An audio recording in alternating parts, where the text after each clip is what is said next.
है।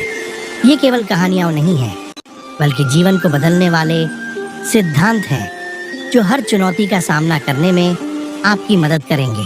तो चलिए इस आध्यात्मिक यात्रा पर एक साथ चलते हैं और देखते हैं कि कैसे ये शिक्षाएं आपके जीवन के रास्ते को रोशन कर सकती हैं।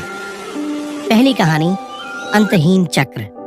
एक दिन एक साधक जो जीवन और मृत्यु के रहस्य को समझने की तीव्र इच्छा रखता था, बुद्ध के पास पहुंचा। वह बेहद बेचैन था और उसके मन में अनगिनत प्रश्न थे।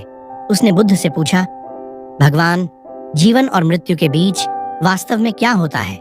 क्या यह एक अंत है या एक नया प्रारंभ? बुद्ध ने बड़े धैर्य से साधक की ओर देखा और उसे पास के एक चक्र की ओर इशारा किया। वह चक्र एक गाड़ी का था जो एक स्थान पर स्थिर खड़ा था, लेकिन उसका घूर्णन तब भी जारी था। बुद्ध ने कहा, यह चक्र प्रतीक है जीवन और मृत्यु के चक्र का। जीवन और मृत्यु के बीच का संबंध भी इसी तरह अनवरत चलता रहता है। जैसे इस चक्र का घूर्णन कभी नहीं रुकता, वैसे ही जीवन और मृत्यु का चक्र भी निरंतर घूमता रहता है।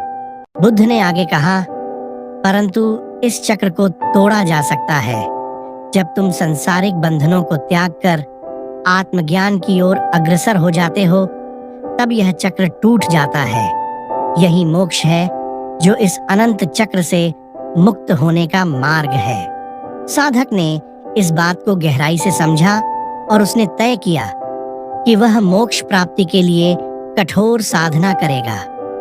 वह बुद्ध का आशीर्वाद लेकर ध्यान में लीन हो गया और अंततः उसने इस चक्र से मुक्त होने की दिशा में कदम बढ़ा दिया।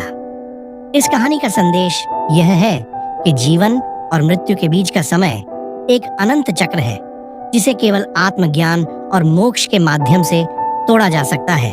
यह चक्र तब तक जारी रहता है जब तक हम इसे समझ नहीं लेते और इससे मुक्त होने का प्रयास नहीं करते।